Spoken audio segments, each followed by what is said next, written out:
நம்முடைய வாழ்க்கையில் எனக்கு எப்பொழுது அல்லாஹ் என்னுடைய பிரார்த்தனை ஏற்றுக்கொள்வான், என்னுடைய பிரச்சனைகள் எப்பொழுது தீரும்? நான் பல முறை துவா கேட்கிறேன், பல சந்தர்ப்பங்கள்ல துவா கேட்கிறேன். ஆனா என்ற கவலைகளையும் துன்பங்களையும் அல்லாஹ் கேட்டுக்கொண்டிருக்கிறான், இன்னும் விடை கிடைக்கவே இல்லையே என்று நீங்கள் ஏங்குகிறீர்கள். நாம் ஏங்குகிறோம் என்றால் நம்முடைய துன்பத்தை ஒருவரிடம் போய் சொல்லுகிறோம். அவர் அதை சில பொழுது நக்கலாக நையாண்டியாக எடுக்கின்றவர்களும் இருப்பார்கள்.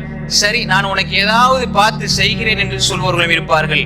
ஆனால் அல்லாஹ் சொல்லுகிறான், யாக்கூப் அலைஹிஸ்ஸலாத்தை பற்றி சொல்கின்ற பொழுது, قال إنما أشكو بثي وحزني إلى الله وأعلم من الله ما لا تعلمون قال إنما أشكو بثي وحزني إلى الله وأعلم من الله ما لا تعلمون.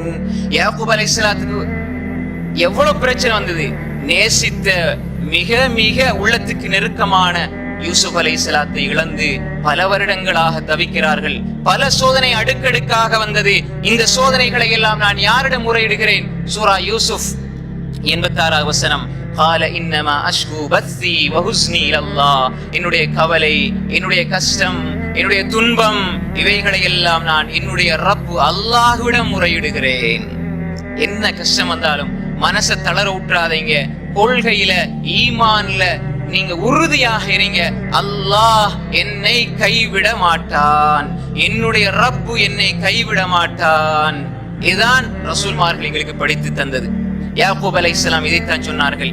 மனிதர்களிடம் பல பேர்ல முறைப்பாடு செய்கின்ற நாம் எப்பயாவது ஒரு நாள், நான் வந்து 60 நாளாக வேலை தேடுறேன், எனக்கு பிரச்சனை இருக்குது, கம்பெனில பிரச்சனை இருக்குது, இதை தீர்த்து தாங்க, இதை இப்படி செஞ்சுதாங்க, இதை இப்படி செஞ்சுதாங்கன்னு கேட்கிற நாம் ஒரே ஒரு நாள் நடுநிசையில எழுந்து அல்லாஹுக்கு முன்னால நெத்திய சஜதாவுல வைத்து, யா அல்லாஹ், என்னுடைய கஷ்டங்கள், என்னுடைய துன்பங்களை உன்னிடத்துல முறையிடுகிறேன் யா அல்லாஹ்.